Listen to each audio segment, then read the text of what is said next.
కాంగ్రెస్ పార్టీలో కల్లోలం ఎంతలా ఉంటుందో పార్టీ సిద్ధాంతాలకు కట్టుబడి ఉండే కరుడుగట్టిన విధేయులు కూడా అదే స్థాయిలో ఉంటారు. ఎన్ని విపత్కర పరిస్థితులు ఎదురైనా పార్టీని వదలకుండా విజయ తీరాలకు తీర్చేదాకా పట్టుబెట్టరు. కుటుంబాలే పార్టీ కోసం అంకితమైన సందర్భాలు ఇండియన్ నేషనల్ కాంగ్రెస్ పార్టీ చరిత్రలో ఎన్నో ఉన్నాయి. ఉమ్మడి నల్గొండ జిల్లా రాజకీయాలపై చెరగని ముద్ర వేసి పార్టీ కోసం అహర్నిశలు శ్రమించిన సీనియర్ నేత రామ్రెడ్డి దామోదర్ రెడ్డి మరణం జిల్లాలోని హస్తం శ్రేణులకు తీరం లోటుగా మిగిలింది. కాంగ్రెస్లో దామోదర్ రెడ్డి రాజకీయ ప్రస్థానం ఎలా సాగింది, ఇప్పుడు ఆ స్థానాన్ని ఎవరు భర్తీ చేస్తారు? ఉమ్మడి నల్గొండ జిల్లా రాజకీయాలపై దశాబ్దాల పాటు ప్రభావం చూపిన నేతల్లో రామ్రెడ్డి దామోదర్ రెడ్డి ఒకరు. సమకాలీన రాజకీయాలపై అవగాహన ఉన్నవారికి ఆయనంటే తెలియని వారుండరు. అందరూ ఆప్యాయంగా ఆయన్ని టైగర్ దామన్న అని పిలుచుకునేవారు. దాదాపు 50 ఏళ్ల పాటు కాంగ్రెస్ పార్టీలోనే ఉంటూ పార్టీ సిద్ధాంతాల కోసం పోరాడిన కరడుగట్టిన కాంగ్రెస్ వాది ఆయన. సూర్యాపేట, తుంగతుర్తి నియోజకవర్గాల నుంచి 5 సార్లు శాసనసభ్యుడిగా గెలిచి తన సత్తా చాటారు.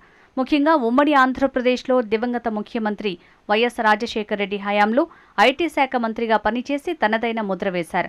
1952లో ఖమ్మం జిల్లాలోని కామేపల్లి మండలం పాతలింగాలలో జన్మించిన దామోదర్ రెడ్డి తుంగతుర్తి నుంచి తన రాజకీయ ప్రస్థానాన్ని మొదలుపెట్టారు. దామోదర్ రెడ్డి రాజకీయ జీవితంలో అత్యంత కీలక ఘట్టం తుంగతుర్తి నియోజకవర్గం. ఒకప్పుడు కమ్యూనిస్టు పార్టీల కంచుకోటగా ఉన్న తుంగతుర్తిలో కాంగ్రెస్ జెండాను రెపరెపలాడించడం దామన్నకే చెల్లింది.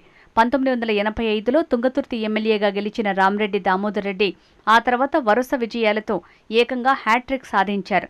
ఆయన చొరవ, నిబద్ధతతో తుంగతుర్తిని కాంగ్రెస్ పార్టీకి పెట్టని కోటగా మార్చటంలో విజయవంతమయ్యారు. 1994లో పార్టీలో తలెత్తిన అంతర్గత విభేదాల కారణంగా టికెట్ దక్కకపోయినా ఆయన వెనుకంజ వేయలేదు. స్వతంత్ర అభ్యర్థిగా బరిలోకి దిగి గెలుపొందారు. ఎన్నికల్లో విజయం సాధించిన వెంటనే మళ్లీ అదే కాంగ్రెస్ పార్టీకి అండగా నిలబడటం ఆయన విధేయతకు నిదర్శనం.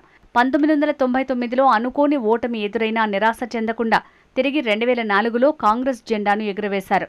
2009లో నియోజకవర్గాల పునర్విభజన జరిగినప్పుడు దామోదర్ రెడ్డి తన రాజకీయ కార్యక్షేత్రాన్ని సూర్యాపేటకు మార్చుకున్నారు. అక్కడ కూడా తొలి ప్రయత్నంలోనే విజయం సాధించి ఎమ్మెల్యే అయ్యారు. అయితే తెలంగాణ రాష్ట్ర ఆవిర్భావం తర్వాత జరిగిన ఎన్నికల్లో ఆయనకు వరుసగా పరాజయాలు ఎదురయ్యాయి. 2014, 2018, 2023 ఎన్నికల్లో ఎన్నిసార్లు పోటీ చేసినా విజయం దక్కలేదు.